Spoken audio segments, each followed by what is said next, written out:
Mi mamá llamó a mi prometido la ayuda en nuestra cena de compromiso frente a 80 invitados. Los camareros no se casan con esta familia. No dije nada y bajé mi copa. Luego, él le deslizó un sobresellado por la mesa. Y le dijo que no lo abriera hasta que se enviaran las 200 invitaciones de boda. Mi nombre es Sofía Rodríguez y tengo 30 años. En mi cena de compromiso, frente a 80 invitados, mi madre levantó su copa y llamó la ayuda a mi prometido. Sonrió al decirlo. Los camareros no se casan con esta familia. Le dijo a la sala. Estoy segura de que David lo entiende. La gente se rió. El tipo de risa que sabe que es cruel y lo hace de todos modos. No discutí. No lloré. Tomé mi copa y la volví a dejar suavemente sobre la mesa, y no dije nada. Mi prometido tampoco dijo nada. Simplemente metió la mano en su chaqueta, sacó un sobre blanco sellado y se lo deslizó por la mesa. No lo abras, dijo, hasta que se hayan enviado las 200 invitaciones de boda. Mi madre pensó que había ganado esa noche. No tenía idea de lo que acababa de aceptar sostener. Antes de continuar, si esta historia ya te pesa en el pecho, tómate un segundo para darle me gusta a este vídeo y suscribirte. Ayuda a que estas historias se encuentren a las personas que las necesitan. Y dime en los comentarios desde donde me escuchas y qué hora es donde estás ahora mismo. Me encanta ver lo lejos que viajan estas historias. Soy Sofía. Esta es la historia de la noche en que mi familia me puso precio. Volvamos a donde todo comenzó, a una casa en Greenwich, Connecticut. Durante 9 años, he planeado las bodas de otras personas. Soy organizadora de eventos. Trabajo para una empresa cerca de Stanford y soy buena en eso. Sé cómo manejar a un tío difícil. Sé cuánto tiempo debe durar un brindis antes de que una sala se impaciente.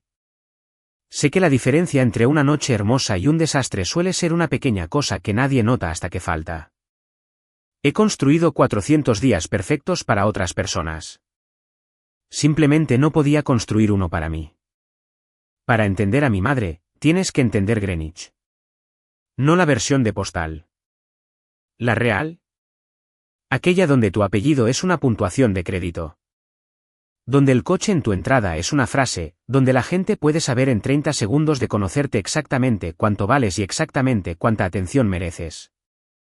Mi familia vivía en Birchwood Lane en una colonial blanca con persianas negras y un camino circular. 4 dormitorios que no usábamos. Un piano que nadie tocaba. Mi madre lo mantenía todo inmaculado. Viviana Rodríguez es, según cualquier medida pública, una mujer maravillosa. Pregúntale a cualquiera en el Harwell Country Club. Recuerda nombres.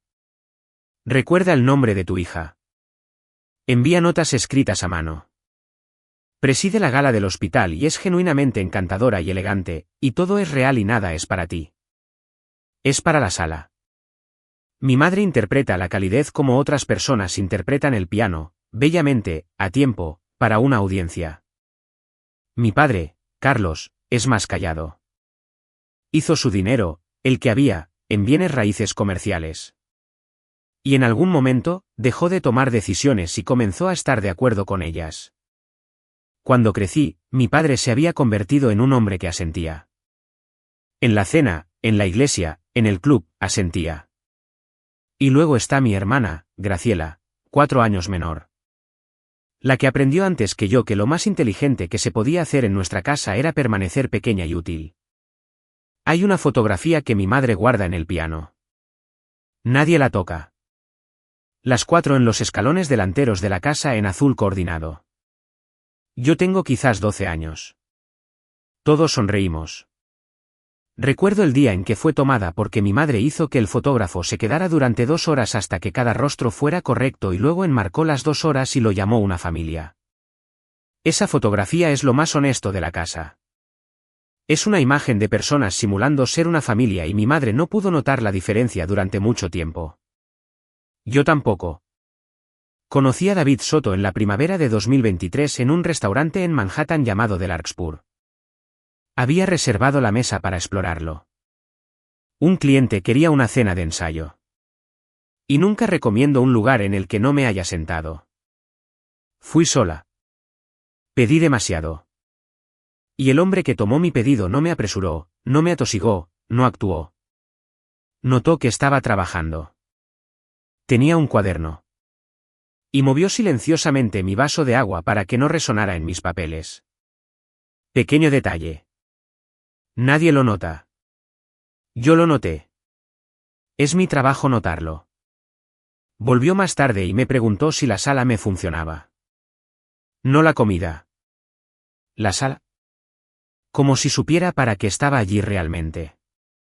Hablamos durante 10 minutos sobre acústica y líneas de visión y dónde colocar una banda para que no ahogara los discursos. Habló de ese restaurante como si lo amara, como si fuera suyo. Dejé mi tarjeta para el lugar, me dije. Llamó 2 días después, no por el lugar. Su nombre era David. Tenía 31 años entonces, tranquilo de una manera a la que no estaba acostumbrada. Usaba la misma ropa sencilla y oscura cada vez que lo veía. Y ni una sola vez en esos primeros meses me dijo a qué se dedicaba más allá del trabajo en restaurantes. No insistí. Me gustaba que no actuara. Después de toda una vida en una casa que era todo actuación, un hombre que simplemente era algo se sentía como agua fría. Debería haber hecho más preguntas. Lo sé ahora. La noche que lo llevé a casa a Birwood Lane, mi madre le estrechó la mano, miró su sencillo abrigo oscuro y vi algo detrás de sus ojos cerrarse silenciosamente. ¿A qué se dedica tu familia, David? Preguntó ella durante la cena. Un poco de todo, dijo él. Ella sonrió. ¡Qué bonito! Todavía no lo sabía. Pero mi madre acababa de decidir algo sobre él, y mi madre nunca decidía nada a medias. Necesito llevarte más atrás que David. A los años que construyeron a la mujer que bajó su copa tan suavemente. En nuestra casa, el amor no era un sentimiento. Era una transacción y el tipo de cambio era el logro. No digo eso para ser dramática. Lo digo porque tengo recuerdos específicos y los recuerdos específicos son la prueba. Tenía 9 años la primera vez que entendí la regla. Había quedado segunda en un concurso de ortografía escolar. Segunda de todo el grado. Corría al coche tan orgullosa que apenas podía respirar. Mi madre miró la cinta y no dijo, bien hecho. Y no dijo, estoy orgullosa de ti. Dijo, ¿quién quedó primero? Una chica llamada Paola. ¿Y a qué se dedica el padre de Paola? Esa fue la pregunta. No si me había esforzado. No si era feliz. ¿Quién me ganó? ¿Y era alguien importante? Mi madre archivaba a cada persona que conocía en una de 2 carpetas, útil y no útil. En la escuela secundaria, había aprendido a preseleccionar mi propia vida para ella. Llegaba a casa y empezaba a contarle sobre un nuevo amigo, y me escuchaba a mí misma haciéndolo, empezando por la dirección del amigo, el trabajo de caridad de la madre del amigo, la casa del amigo en el agua. Tenía 14 años y ya estaba aprendiendo a vender gente a mi madre antes de que ella pudiera rechazarlos. A los que no podía vender, aprendí a no mencionarlos. Y luego estaba Tomás. Lo conocí en el otoño de 2016. Tenía 20 años, era estudiante de 3er año en la universidad, y Tomás fue la primera persona a la que amé que mi madre no pudo ubicar. Era divertido de una manera tranquila. Estudiaba ingeniería con una beca. Su padre arreglaba sistemas de calefacción y su madre limpiaba casas a 2 pueblos del nuestro. Y Tomás me lo dijo en nuestra segunda cita, observando claramente mi cara para ver qué haría.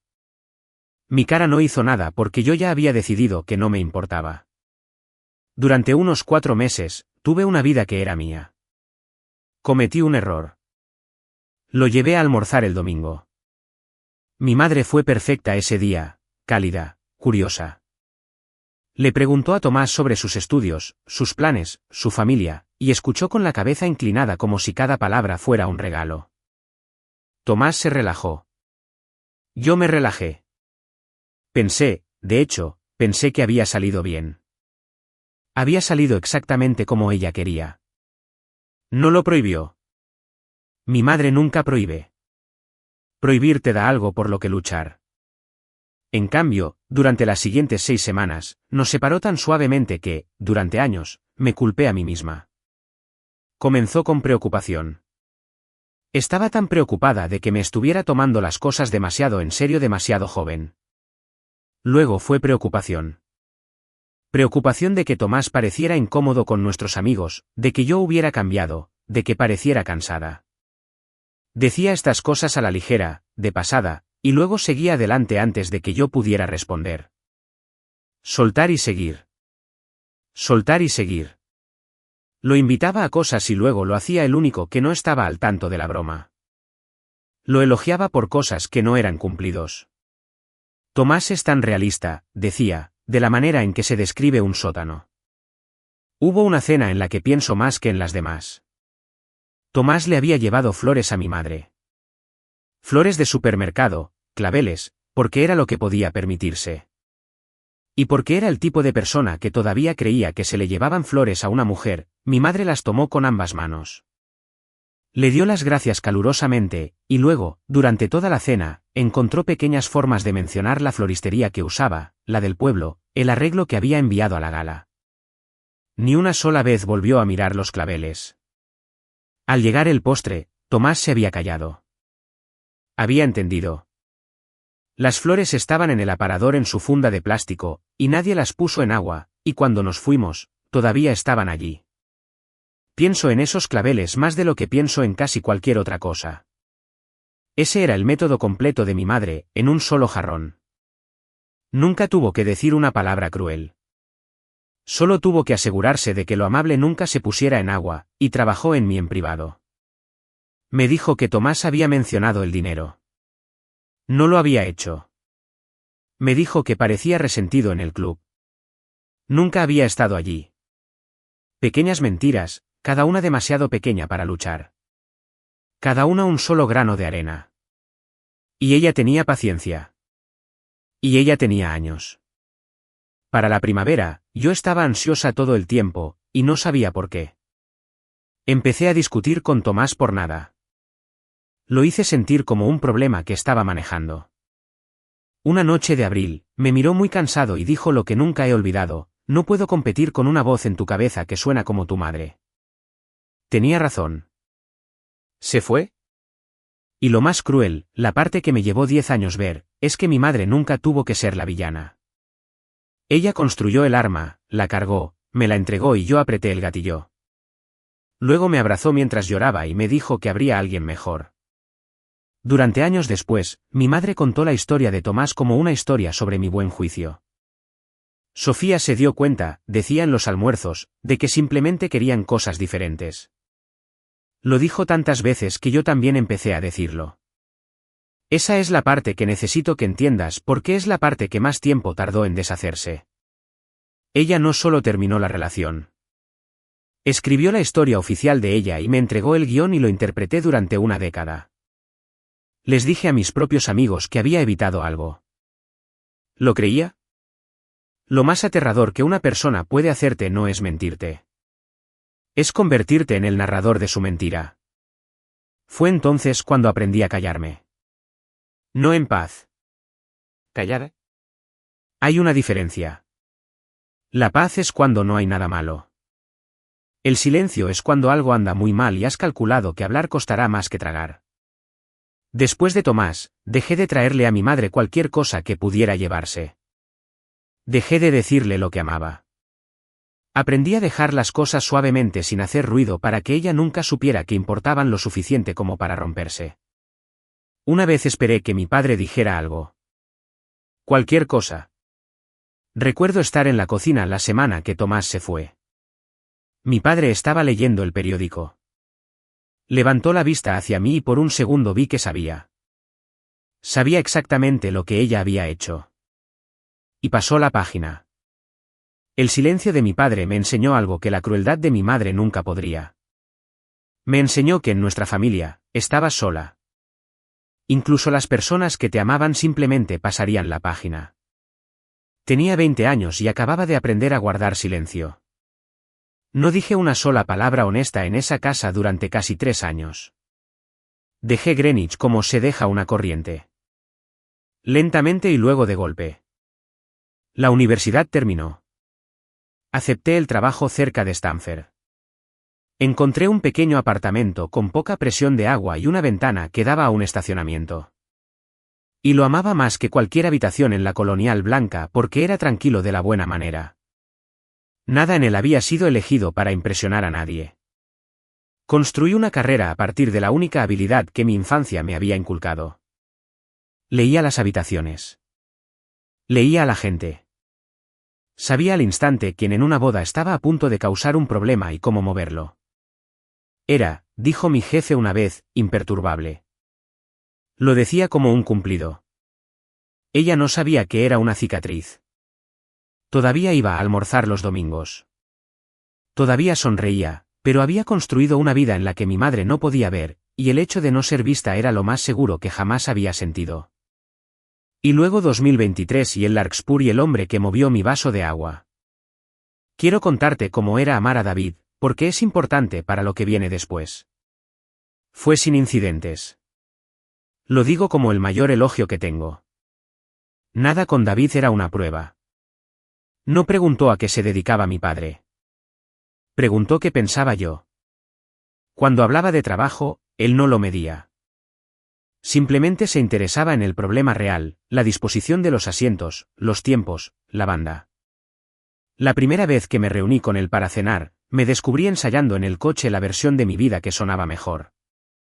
Luego me senté frente a él y me di cuenta de que no la necesitaba. Él no estaba juzgando. Recuerdo la primera vez que vio mi apartamento. La poca presión del agua, la vista al estacionamiento. Mi madre en ese apartamento habría hecho un inventario lento y habría valorado cada ausencia. David entró, miró mi estantería por un rato, encontró una novela que le encantaba y se sentó en el suelo a leerme la primera página en voz alta. Nunca mencionó la vista. No creo que la viera como algo que necesitara ser mencionado.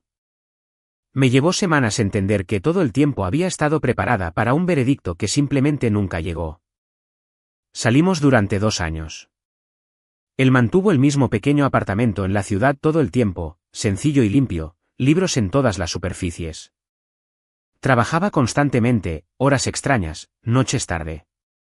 Y cuando le pregunté al respecto, dijo que dirigía las operaciones de un grupo de restaurantes.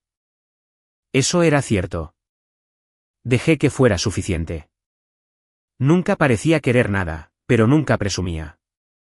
Y después de 27 años de que la gente me mostrara sus extractos bancarios, interpreté eso como la ausencia de dinero.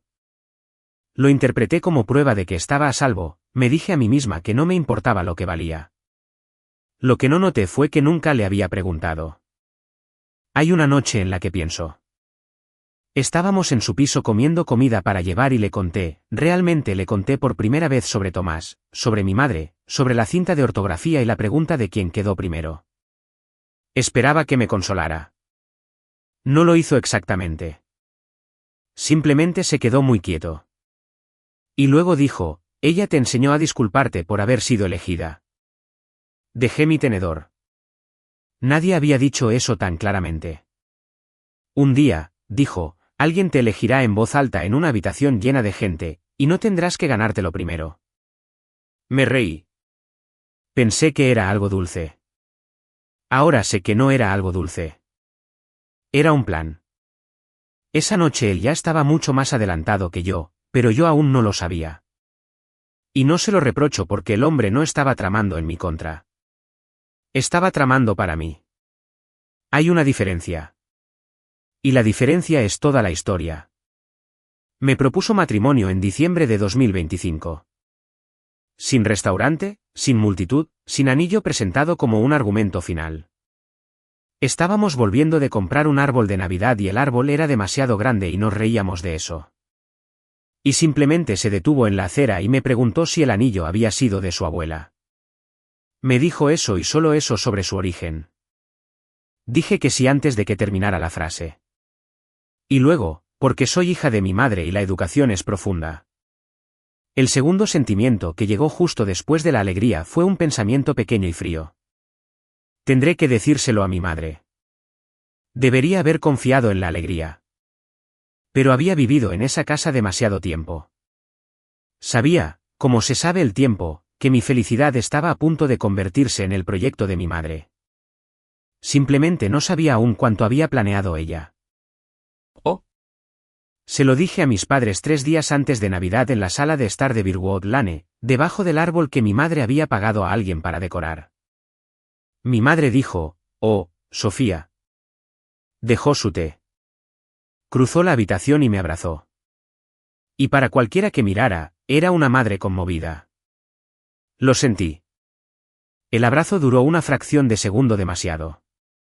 Y su mano en mi espalda no me sostenía. Me estaba dando palmaditas. Como se palmea algo para calmarlo. Tenemos mucho que hacer, dijo. No estoy feliz por ti. Tenemos mucho que hacer. Y así, de repente, mi compromiso dejó de ser mío. ¿Qué pasó después? Tengo que describirlo cuidadosamente porque desde fuera parecía amor. Mi madre se volcó en la boda. Me llamaba todos los días. Reservaba citas. Tenía opiniones sobre el lugar, la fecha, las flores y especialmente, la lista de invitados. Habló de una boda en primavera, cuando los jardines del club están en su mejor momento. Habló de 200 invitados. Usaba la palabra nosotros constantemente, y nosotros nunca incluyó a David. De hecho, el nombre de David empezó a desaparecer de sus frases. Ella decía, la boda. Ella decía, tu día. Podía hablar durante 40 minutos sobre mi boda sin mencionar una sola vez el nombre del hombre con el que me iba a casar. Yo lo noté. No dije nada. Vieja costumbre. Déjalo suavemente. Y en cada conversación, en algún momento, plantaba la misma pequeña semilla. ¿Estás segura, cariño? Es un hombre encantador. Solo quiero que estés segura. Es que os conocéis desde hace tan poco tiempo y realmente no nos conocemos como personas, ¿verdad? Soltar y seguir. Soltar y seguir. La misma técnica exacta de 2016. Conocía la técnica. Había tenido 10 años para estudiarla. Y aún así, despierta por la noche, sentía que funcionaba. Esa pequeña astilla de duda. Ella era muy hábil para meterse debajo de la piel. Luego, en enero, los Witte empezaron a aparecer. Tienes que entender que mi madre no hace coincidencias. Así que cuando mencionó a la ligera que los Witte habían vuelto de Londres, debería haber oído los engranajes girar. Ricardo Witte y yo nos conocíamos desde adolescentes. Nuestras madres eran amigas como los generales son aliados. Los Witte tenían dinero de verdad, no dinero de colonial de Greenwich, del otro tipo, del que tiene un ala de un edificio con su nombre. Ricardo era perfectamente amable y perfectamente hueco, y a los 20 años me habían orientado hacia él más de una vez. Ahora tenía 30 años y estaba comprometida, y de repente Ricardo Witte estaba en todas partes. Estaba en el club cuando mi madre me llevó a almorzar. Estaba en la pequeña cena a la que ella insistió en que asistiera. Nos sentó juntos. Se rió demasiado estrepitosamente de las cosas que él decía. Y una vez, nunca lo olvidaré, dijo a una mesa de sus amigos, conmigo sentada allí, claro, Sofía y Ricardo prácticamente crecieron juntos. Algunas cosas no se pueden fabricar. Historia, linaje, no se pueden comprar. Me miró cuando dijo linaje. Yo estaba comprometida con otro hombre. Mi madre estaba a la vista, frente a testigos, mostrándome a otro. Y me dije a mí misma que lo estaba imaginando porque la alternativa de que mi propia madre estuviera buscando activamente a mi prometido de reemplazo era un pensamiento que aún no era lo suficientemente fuerte como para soportar. Hubo una cena en el club a principios de febrero que ahora considero la audición. Mi madre la organizó como una pequeña celebración del compromiso. David estaba trabajando. Realmente lo estaba esa noche. Así que fui sola y Ricardo Witte estaba sentado a mi derecha. Y el compromiso que supuestamente estábamos celebrando no se mencionó ni una sola vez durante 90 minutos. En cambio, mi madre condujo toda la mesa por un recorrido por los Witte, el trabajo de Ricardo en Londres, el golf de Ricardo, la Fundación Witte. En un momento se volvió hacia mí y dijo, Sofía, ¿no hablaron Ricardo y tú una vez de Italia? No lo habíamos hecho. Nunca habíamos hablado de Italia, Pero ella lo dijo con tanta certeza frente a 8 personas que sentí que el viejo reflejo surgía, la necesidad de estar de acuerdo para que su versión fuera cierta, para mantener la calma en la habitación. Me excusé y me quedé mucho tiempo en el lavabo del baño. Tenía 30 años, estaba comprometida y me estaban cortejando en mi propia fiesta por poder. Y lo peor fue lo natural que se sintió. Mi madre me había estado organizando en mesas toda mi vida. Siempre me había sentado donde me ponían. Lo que finalmente me hizo dejar de fingir ocurrió en febrero, 2 semanas antes de la cena de compromiso. Había ido a la casa a dejar los planos de asientos. La puerta del estudio estaba abierta. Mi padre estaba en su escritorio y no me oyó. Y vi por un segundo lo que estaba mirando. Era una carta del banco. Conozco las cartas del banco.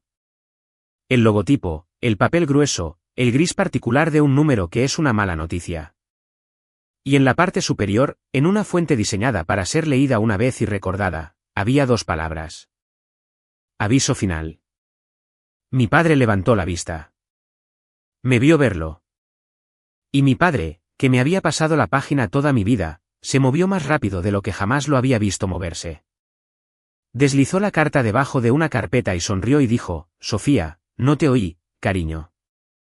Su mano plana sobre la carpeta temblaba. Conduje a casa esa noche con una pregunta que no podía dejar. Mi familia tenía una casa de 4 dormitorios y una membresía en un club de campo y una boda para 200 personas planeada a toda velocidad. Entonces, ¿por qué había un aviso final en el escritorio de mi padre? ¿Y por qué le asustaba tanto que yo lo viera? No dormí esa noche. Por la mañana, había tomado una decisión que para mí era radical.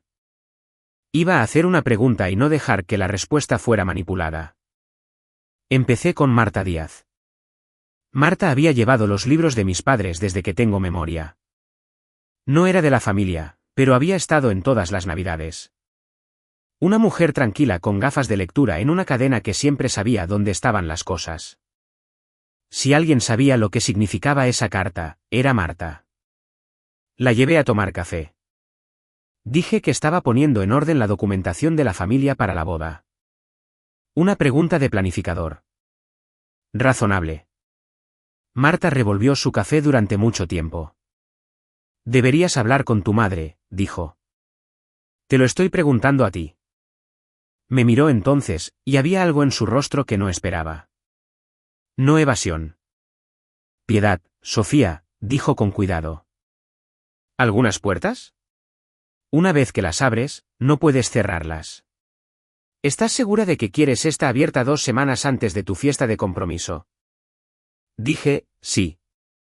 No me lo dijo todo ese día, pero me dijo una cosa en voz baja antes de irse. No dejes que tu madre programe nada más caro, dijo. Hasta que entiendas en qué estás parada, en qué estaba yo parada. Conduje directamente a ver a mi hermana. Graciela tenía 26 años, todavía vivía a medias en el mundo de nuestros padres, y esperaba que los defendiera. En cambio, cuando le conté sobre la carta y el café con Marta, mi hermana pequeña, la que había aprendido a permanecer pequeña, pareció casi aliviada. Finalmente lo notaste, dijo. Graciela había estado notando durante un año. Me contó las cosas en el orden equivocado, como se hace cuando se las ha guardado demasiado tiempo. Los coches ahora eran de alquiler, todos ellos. La renovación de la Casa del Lago hace 2 años no había sido una renovación. La Casa del Lago había sido vendida. El servicio de limpieza había pasado discretamente de 2 veces por semana a 2 veces por mes. Nuestra madre había dejado de organizar el almuerzo de primavera que había organizado durante 20 años y les dijo a todos que quería un cambio. Pequeñas economías, cada una explicada, pero Graciela había llevado una lista. Mi tranquila hermana pequeña había estado llevando una lista durante un año, como yo llevo los planos de asientos, porque era la única forma que conocía de sobrevivir en una casa que mentía. Lo hicimos con cuidado esa semana. Graciela venía a mi apartamento después del trabajo, y lo extendíamos sobre la mesa de la cocina, su año de pequeñas observaciones, mis 2 semanas de pavor por la carta del banco, y tratábamos de construir una imagen verdadera a partir de ello. Se sentía ilegal. No lo era. Pero eso es lo que una familia como la mía te hace. Hace que el simple acto de mirar directamente un hecho se sienta como un crimen. 2 veces esa semana, casi me detengo. 2 veces, levanté el teléfono para llamar a mi madre y simplemente preguntarle claramente y dejar que ella me diera la respuesta suave porque la respuesta suave era mucho más fácil de vivir. Graciela me atrapó la segunda vez.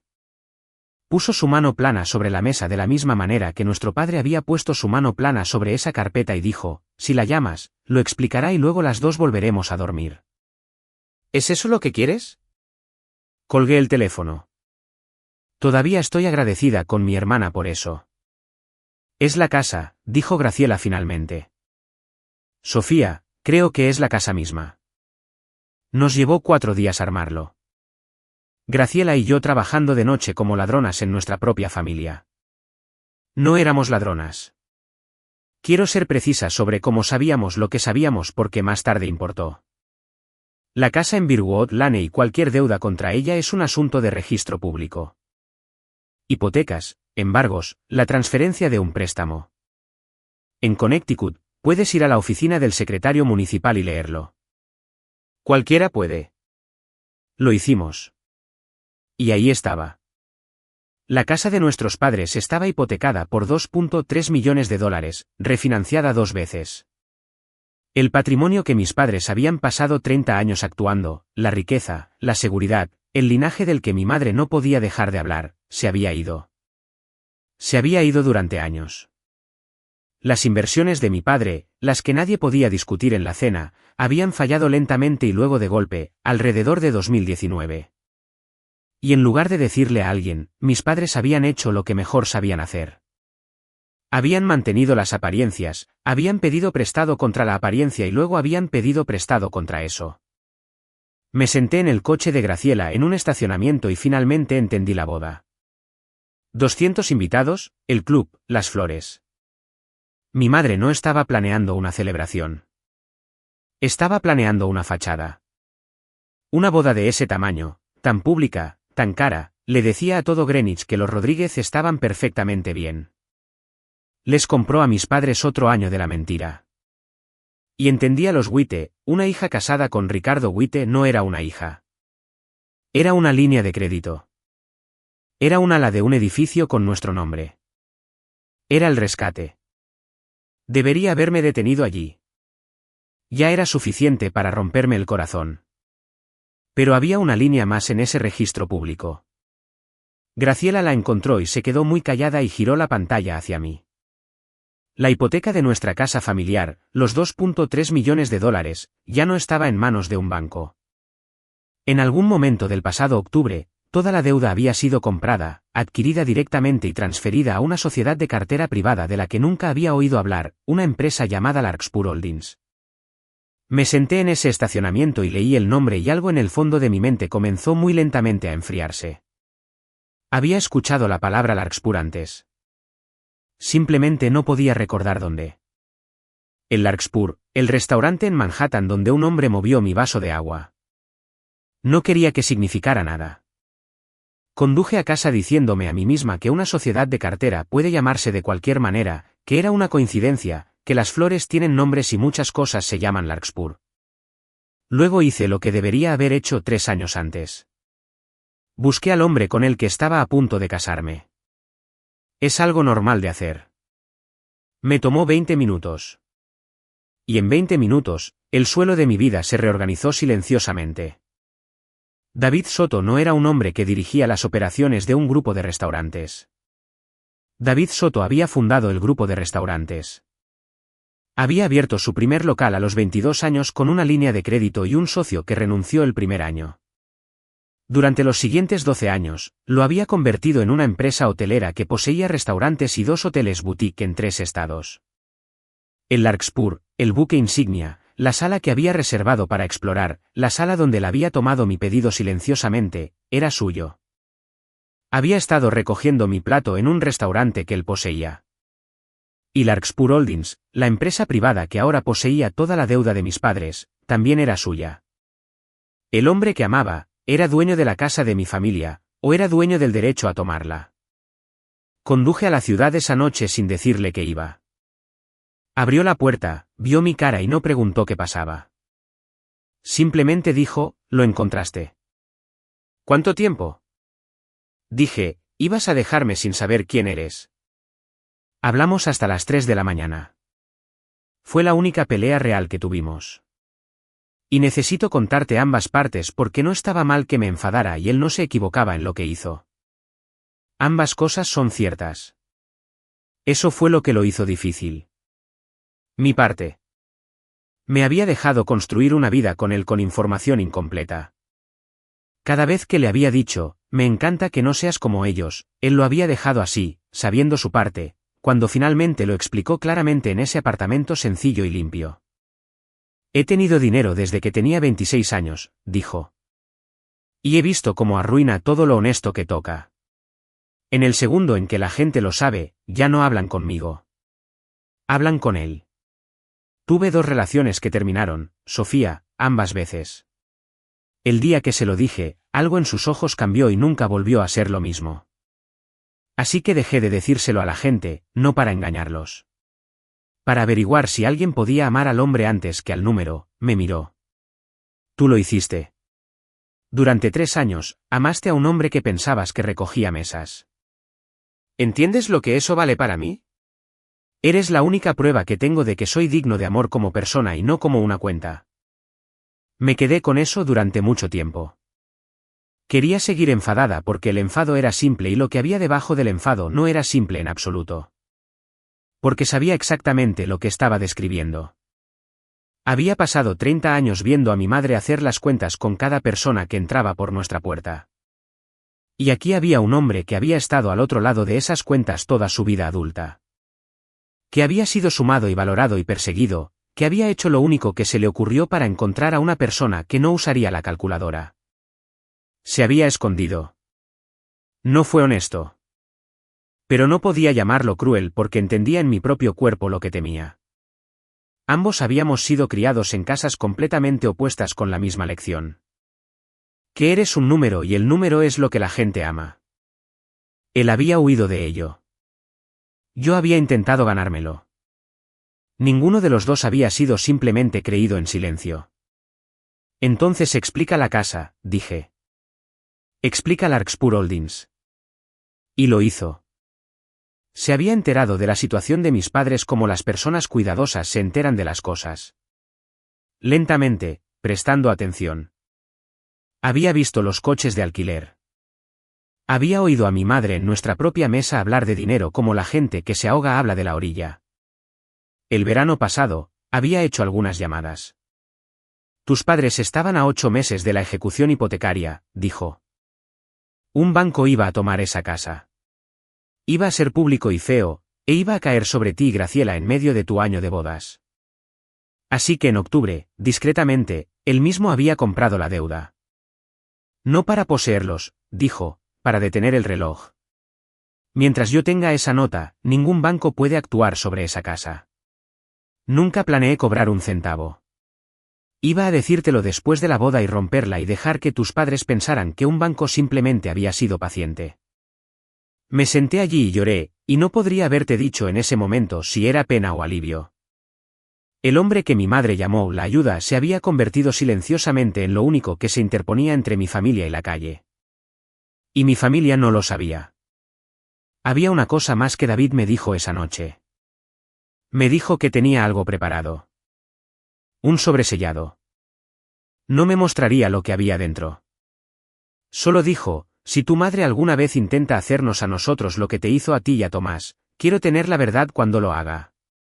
No usarla. Sostenerla. Quiero que hagas algo por mí ahora mismo. Antes de que te diga lo que pasó en esa cena de compromiso, antes de que descubras lo que había dentro de ese sobre, dime en los comentarios qué crees que David selló en él. Sé honesta. Escribe tu suposición antes de escuchar el resto. Te prometo que casi nadie lo adivina todo. Porque 2 semanas después, mi madre se levantó en una habitación de 80 personas y me entregó la razón por la que existía ese sobre. Tomé una decisión al regresar a casa de la ciudad esa noche. Me iba a casar con David. No a pesar de lo que había aprendido, sino por ello. Pero también tomé una segunda decisión. Y de esta estoy menos orgullosa. Decidí no decirle a mi madre que sabía algo. Ni la deuda, ni la ejecución hipotecaria, ni Larkspur Holdings, ni quién era realmente David. Me dije a mí misma que era estrategia. La verdad es que era miedo. Después de 30 años, todavía no podía sentarme frente a mi madre y decir una verdad en voz alta. Así que, en su lugar, la observé. Y una vez que la estaba observando, realmente observando, como Graciela había aprendido a hacerlo, no pude dejar de verlo. La planificación de la boda cambió de marcha en febrero. Dejó de sentirse como entusiasmo y comenzó a sentirse como una cuenta regresiva. Mi madre quería las invitaciones de inmediato, 200 de ellas. Quería que se enviaran, dijo, antes de la fiesta de compromiso, para que el impulso sea real. Me peleó por el cronograma más de lo que me había peleado por cualquier otra cosa. En ese momento, pensé que solo estaba siendo controladora. Lo entiendo ahora. Una invitación que ha sido enviada es una promesa que se ha hecho en público. 200 familias en Greenwich con una tarjeta con el nombre de los Rodríguez en ella. Mi madre no tenía prisa por celebrar. Tenía prisa por hacer que la boda fuera demasiado cara para que yo la cancelara. Estaba construyendo la jaula antes de que yo notara que era una jaula y los Witte no se irían. Ricardo me llamó 2 veces solo para ponernos al día. Mi madre mencionó casualmente que los Witte eran muy generosos con las personas en las que se interesaban. Dijo la palabra generoso como una puerta que se abre. Hubo una llamada telefónica aproximadamente una semana antes de la cena de compromiso a la que sigo volviendo. Mi madre llamó supuestamente para hablar de los manteles. Hablamos de manteles durante 4 minutos y luego, con la misma voz ligera, dijo, «Sabes, no es demasiado tarde para hacer esto más pequeño, un compromiso largo». Nada está escrito en piedra, cariño. La gente retrasa las bodas todo el tiempo, y nadie piensa nada de ello. Dije que las invitaciones ya estaban siendo escritas. Hubo una pausa en la línea, una real, no una quirúrgica. Y luego dijo, sí. Bueno, ya veremos. Ya veremos. Lo dijo de la misma manera que se lo dices a un niño sobre algo que ya has decidido que no sucederá. Colgué y me senté en mi coche en el estacionamiento de la tienda de manteles, y entendí que mi madre no había aceptado esta boda en ningún sentido. Simplemente estaba esperando. Y yo aún no sabía qué esperaba. Fue Graciela quien me dio la última pieza. Estábamos escribiendo las invitaciones, 200 sobres, la hermosa caligrafía de mi madre en cada uno. Y Graciela dijo, sin levantar la vista, ¿mamá te dijo alguna vez por qué fue a la ciudad en enero? Dije, no. Tomó el tren temprano vestida para el club. Le dijo a papá que era algo de la junta del museo. Graciela finalmente me miró. No hay junta del museo, Sofía. Lo comprobé. Mintió sobre un día entero. Un día entero en la ciudad en enero. Mi madre, que no hacía nada sin un propósito, había pasado un día entero en Manhattan y había construido una mentira para encubrirlo. Todavía no sabía qué había hecho con ese día, pero lo archivé, lo dejé suavemente. La parte más extraña de esas semanas fue David. Debería haber estado tenso. Su propia cena de compromiso se acercaba en una sala llena de gente que lo consideraba inferior, organizada por una mujer que estaba tratando activamente de reemplazarlo. Y David estaba tranquilo, no fingía calma, genuina y constantemente tranquilo, como cuando ya has visto la última página. La noche anterior a la cena, le pregunté si estaba nervioso. Estaba revisando su chaqueta para el día siguiente. Tenía el sobre blanco en la mano y lo deslizó en el bolsillo interior y lo presionó para que quedara plano. No, dijo. Tu madre va a hacer algo mañana. Solo quiero que lo haga frente a testigos. Debería haber preguntado qué quería decir. Debería haber preguntado qué había en el sobre y qué había hecho mi madre en enero y que ya sabía David que yo no. No pregunté. Había pasado toda mi vida sin preguntar. Así que a la noche siguiente me puse un vestido dorado pálido y conduje al Harwell Country Club y entré a mi propia cena de compromiso. 80 invitados, luz de velas, mi madre radiante en la cabecera de la sala sin idea de que estaba entrando en la peor y mejor noche de mi vida. El Harwell Country Club hace la luz de las velas como hace todo lo demás, caramente y a propósito. 80 invitados en mesas redondas, una mesa principal para la familia. Mi madre tenía un plano de asientos y a mí, la organizadora de eventos profesional, no se me había permitido tocarlo. Durante la primera hora, fue hermoso. Eso es lo que nadie te cuenta de estas noches. Son genuinamente hermosas, hasta que dejan de serlo. David estaba sentado a 3 lugares de mi madre, no a mi lado. Ella había puesto a un primo de los Witt entre nosotros. Lo noté. No dije nada. Vieja costumbre. Mi madre se levantó para dar el brindis de bienvenida alrededor de las 9. Estaba magnífica. Quiero que la imagines. 58 años, vestido plateado, una copa de champán sostenida a la altura justa. Toda la sala se volvió hacia ella como las plantas hacia una ventana. Agradeció a todos por venir. Habló de la familia. Habló del nombre Rodríguez y lo que había significado en este pueblo durante 3 generaciones. La gente sonrió. Mi padre asintió. Luego se volvió con una pequeña risa suave hacia David. Y, por supuesto, dijo, todos debemos darle la bienvenida a David. El David de Sofía. Una pausa. Una pequeña pausa quirúrgica. Sabes, tuve la conversación más encantadora con él hace meses. Fue muy atento, rellenando el agua de todos. Genuinamente pensé que era parte del personal. Algunas risas inciertas. Ella las dejó crecer y luego las usó. ¿Y saben? Dijo mi madre, sonriendo, cálida, mirando alrededor de la sala como si compartiera un secreto delicioso. Creo que es bastante dulce. Siempre hemos creído en ser amables con la ayuda, pero cariño. Y aquí me miró directamente a mí con todo el amor del mundo en su rostro. Los camareros no se casan con esta familia. No lo hacen. Estoy segura de que David lo entiende mejor que nadie. Es un chico sensato. Levantó su copa por Sofía, quien sé que tomará la decisión correcta. Siempre lo hace. La sala se rió. 80 personas. No todas, pero suficientes. La risa cruel. La que sabe. Quiero decirte que me levanté, que defendí al hombre que amaba, que la igualé frente a todos ellos. No lo hice. Sentí que el viejo entrenamiento me cubría como el agua. 30 años de eso. E hice lo único que 30 años me habían enseñado a hacer. Tomé mi copa y luego la volví a dejar suavemente sobre la mesa sin hacer ruido. Es algo pequeño. Es lo más pequeño, pero toda persona que ha vivido en una casa como la mía sabe exactamente lo que significa ese gesto. Es el sonido de alguien que decide no sangrar donde pueda ser visto. Bajé la vista al mantel. No dije nada. Y en el silencio, mi silencio. La victoria de mi madre. La sala esperando pasar al postre, David se levantó. No levantó la voz. David nunca levantó la voz. Simplemente se puso de pie y la sala se volvió hacia él porque un hombre de pie en una mesa sentada atrae todas las miradas del lugar. «Señor Rodríguez», dijo. «Gracias». Eso fue muy claro. Se metió la mano en la chaqueta. Sacó un sobre blanco, sellado, ordinario, y lo dejó sobre el mantel frente a mi madre y lo deslizó los últimos centímetros hacia ella con 2 dedos. «Esto es para usted», dijo.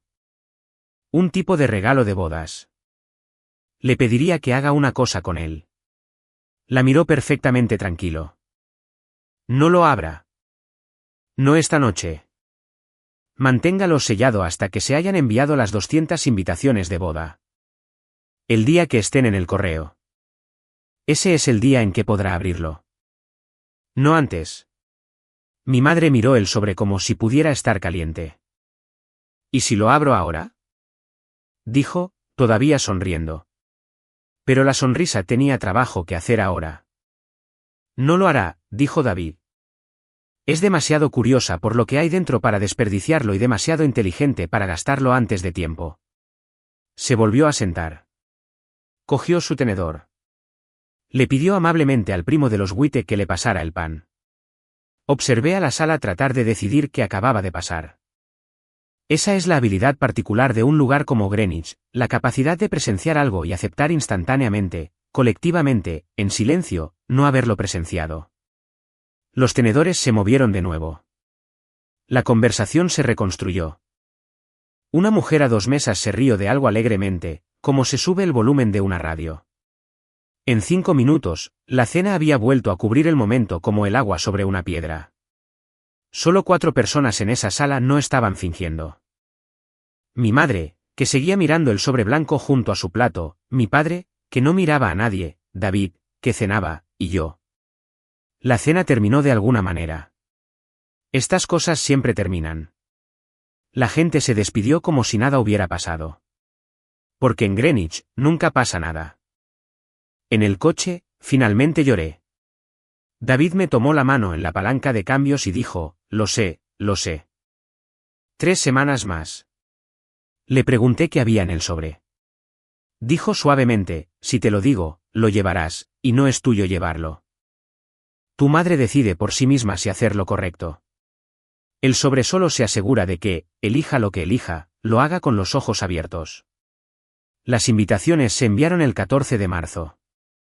200 de ellas, con la hermosa caligrafía de mi madre, llegando a 200 hogares de Greenwich. Conduje a la casa esa tarde. No sé muy bien por qué. Quizás quería estar allí cuando el tiempo se agotara. Mi madre estaba en el estudio. El sobre blanco estaba sobre el escritorio frente a ella, el sello roto, y sostenía las páginas de dentro con ambas manos. He pasado mi vida leyendo el rostro de mi madre. Nunca en 30 años la había visto hacer lo que estaba haciendo ahora. No estaba enfadada. La ira que yo conocía era algo que estaba debajo de la ira. El color se le había ido uniformemente, como una marea que retrocede, y tenía la boca ligeramente abierta, y leía la misma línea una y otra vez. Levantó la vista y me vio en el umbral, y mi madre, que siempre tenía algo que decir, no dijo absolutamente nada. Mamá, dije, ¿qué hay dentro? Puso las páginas boca abajo sobre el escritorio. Su mano temblaba de la misma manera que la de mi padre había temblado en febrero. Nada, dijo. No es nada. No vamos a discutir esto. Pero no lo tiró. Durante cada prueba de vestuario y cada llamada telefónica, ese sobre y sus páginas permanecieron encerrados en el escritorio de mi madre. Tenía 30 días hasta la boda para decidir qué hacer con lo que había leído. Y no se lo dijo a nadie, ni a mi padre, ni a mí. Simplemente se volvió más callada y fría y más asustada. Y siguió adelante con la boda de todos modos, a toda velocidad, directo al precipicio. No había terminado. Ni de cerca había terminado. Nos casamos el 25 de abril en Glen Harbour Manor frente a poco más de 200 invitados. Te diré la verdad, la ceremonia en sí fue hermosa, y yo estaba feliz y David estaba feliz. Y durante la duración de los votos, olvidé tener miedo. Luego entramos en la recepción y vi a mi madre al borde de la sala con una copa de champán en la mano y las páginas del sobre. Sabía que eran ellas, dobladas en su bolso, y recordé que los brindis eran después de la cena. Mi madre se había puesto primera en la lista. Se levantó. 200 personas, un vestido plateado de nuevo, uno diferente, la misma arquitectura. Levantó su copa y sonrió a la sala y luego me sonrió a mí y comenzó. ¿Qué día? Dijo. Seré breve. Una madre sueña con la boda de su hija. Y tengo que ser honesta con todos ustedes. Cuando Sofía trajo a David a casa por primera vez, tuve mis dudas. Me preocupaba que se casara por debajo de la vida para la que fue criada. Por debajo de lo que es esta familia, un murmullo en la sala, ella lo escribió. Pero he hecho las paces, dijo. Porque la familia se cuida a sí misma. Y lo que David no pueda proporcionar, Sofía siempre tendrá el apellido de su familia y la seguridad de su familia detrás de ella. Ese es mi regalo para ellos. Todo lo que hemos construido respalda este matrimonio, a mi hija, que nunca le faltará nada mientras nos tenga a nosotros. Fue una hermosa mentira. La seguridad de la familia, el nombre de la familia. 200 personas levantaron sus copas y David se levantó. Viviana, dijo, no señora. Rodríguez, ahora, solo su nombre. Suavemente a través de toda la sala en silencio. Ese fue un brindis generoso. Me gustaría responderlo correctamente. Con su permiso, responderé la parte sobre la seguridad. Sacó una sola hoja de papel de su chaqueta. No la agitó. La puso sobre la mesa donde la luz de las velas podía encontrarla. Esta es la nota hipotecaria de la casa en Birwood Lane, dijo, la casa familiar de los Rodríguez. 2.3 millones de dólares de deuda. Estaba a 8 meses de la ejecución hipotecaria el pasado otoño. Lo sé porque en octubre la compré. La he tenido desde entonces. La seguridad que respalda este matrimonio, Viviana, he sido yo en silencio desde antes del compromiso. Mi madre se rió. Salió mal. Demasiado alto, demasiado rápido. Eso es absurdo, dijo. Eso es una falsificación o una fantasía, Carlos. Buscó a mi padre. Diles que no le debemos nada a nadie. Este es un hombre desesperado que nos humilla en una boda. Se volvió hacia la sala, con las palmas abiertas. Lo siento mucho. David siempre ha tenido un don para el drama. Es el negocio de los restaurantes. Algunos invitados se rieron, deseando que fuera una broma. No es una falsificación, dijo David. La oficina del secretario municipal tiene el mismo documento. Cualquiera aquí puede leerlo el lunes, pero esa no es la parte que creo que estos invitados deberían escuchar. Puso su teléfono sobre la mesa junto al papel. En enero, dijo, Viviana vino a verme a la ciudad a mi restaurante, un restaurante que ella no sabía que yo poseía. Pidió una mesa privada y me hizo una oferta. Grabé nuestra conversación. En Nueva York, tengo permiso para hacerlo. Creo que todos deberían escuchar a su anfitriona. En sus propias palabras, presionó la pantalla y la voz de mi madre, inconfundible, esa voz cálida de almuerzo del club, salió del teléfono a una sala silenciosa de 200 personas. No finjamos, David. Eres un hombre sensato. Sofía se casará bien, como fue educada. Ahora, soy consciente de que te ha ido bien. Así que ponle un número. ¿Cuánto cuesta que te retires con gracia antes de la fiesta de compromiso? Todos mantienen su dignidad. Verás que puedo ser muy generosa con las personas que ayudan a esta familia. La grabación se detuvo. David dejó que el silencio se prolongara por un momento. Luego habló y su voz fue la más suave que había tenido en toda la noche. Dije que no, dijo. Quiero que todos entiendan lo que es esa grabación. Es el sonido de una mujer que ya sabía exactamente quién era yo y cuánto valía meses antes de que se presentara en la cena de compromiso y me llamara la ayuda frente a 80 personas. Miró a mi madre. No me insultó porque pensara que era un camarero, Viviana. Sabía que no lo era. Me insultó porque necesitaba que Sofía dudara de mí. De la misma manera que necesitó que ella dudara de un chico llamado Tomás hace 10 años. No estaba protegiendo el dinero de su familia. No hay dinero. Estaba tratando de vender a su hija a los Witte para cubrir una deuda que yo ya estaba llevando en silencio por usted. Nadie se movió. 200 personas y pude oír las velas. Miré a mi madre y vi cómo la actuación fallaba. No se rompía, fallaba por completo de golpe como una pantalla se pone negra. No había nada detrás. Nunca había habido nada detrás. Y luego mi madre hizo lo que la terminó. No podía soportar el silencio. Nunca pudo.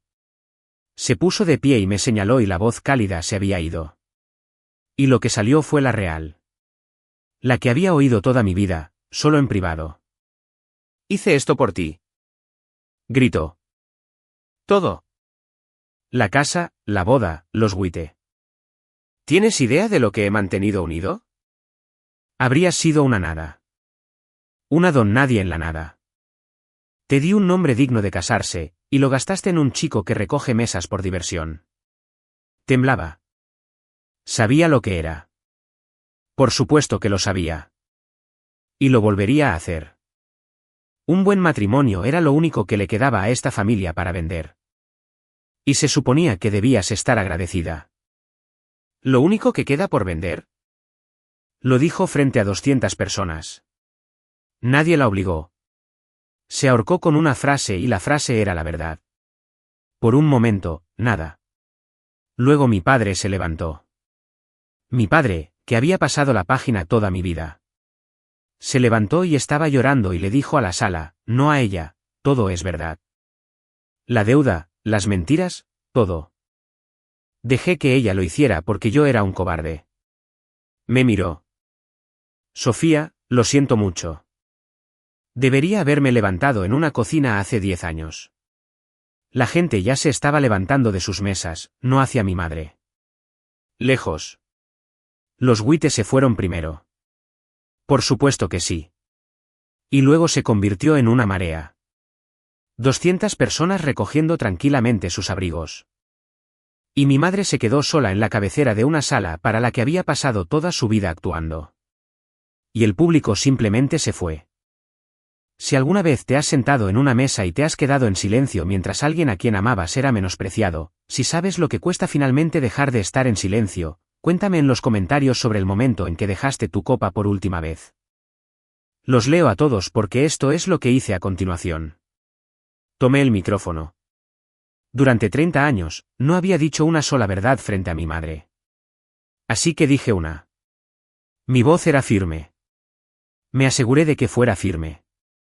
Gracias a todos por venir, dije. Mi esposo y yo todavía vamos a bailar. El bar sigue abierto, y mi madre se irá ahora. La miré, no porque sea pobre. No me importa el dinero, sino porque miró a su propia hija y vio algo para vender. Mamá, no puedes estar en la vida que estoy a punto de construir. Eso no es venganza. Es solo la factura. Me enseñaste que todo viene con una. Dejé el micrófono sobre la mesa muy suavemente sin hacer ruido. Han pasado algunas semanas. David hizo al final exactamente lo que siempre me había dicho que haría. No rompió nada por despecho y no perdonó nada por debilidad. Reestructuró la deuda de la casa en Birwood Lane y le entregó la documentación a mi padre. A mi padre específicamente, no a mi madre. Con una condición, que Carlos fuera quien la gestionara honestamente a la luz del día con Marta, sin más actuaciones. Mis padres conservarán su casa. También, por primera vez en 30 años, tendrán que vivir con la verdad de lo que realmente cuesta. Mi padre me llama los domingos ahora. No hablamos mucho. Está aprendiendo. Es tarde y él sabe que es tarde y llama de todos modos. Eso no es nada. Mi madre no ha llamado. No esperaba que lo hiciera. Una mujer que solo hablaba para la sala tiene muy poco que decir una vez que la sala se ha ido a casa. Graciela se mudó del mundo de nuestros padres para siempre. Tiene un pequeño apartamento con poca luz y dice que nunca ha dormido mejor. Fue mi dama de honor. Es la familia que conservé. Marta Díaz todavía lleva los libros de mis padres. Me llamó una vez después de la boda. No dijo mucho. Solo dijo que en 30 años de trabajar para esa familia, muchas veces había querido decirme lo que veía y que lamentaba haber esperado a que yo preguntara. Le dije que me había dicho lo único que importaba en una cafetería cuando dijo que debía entender en qué estaba parada. A veces las personas que te aman no pueden salvarte. Solo pueden negarse a mentirte y esperar que escuches. La gente pregunta si echo de menos a mi madre. Les digo la verdad. No la echo de menos. Echo de menos a la madre que seguí esperando que se convirtiera. Y puedes llorar a alguien que nunca iba a llegar. Esto es lo que sé ahora, y es lo único que vine a decir. Durante 30 años, dejé mi copa suavemente, para que nadie supiera lo que podía herirme. Pensé que el silencio era seguridad. No lo era. Era solo una forma más silenciosa de estar de acuerdo. Ahora soy Sofía Soto. Mi esposo sabía lo que valía mucho antes de que una sola persona lo aplaudiera. Y esperó pacientemente a que yo aprendiera lo mismo sobre mí misma. Algunas personas solo te amarán por lo que vales para ellos. Así que ten mucho, mucho cuidado con a quien dejas hacer las cuentas.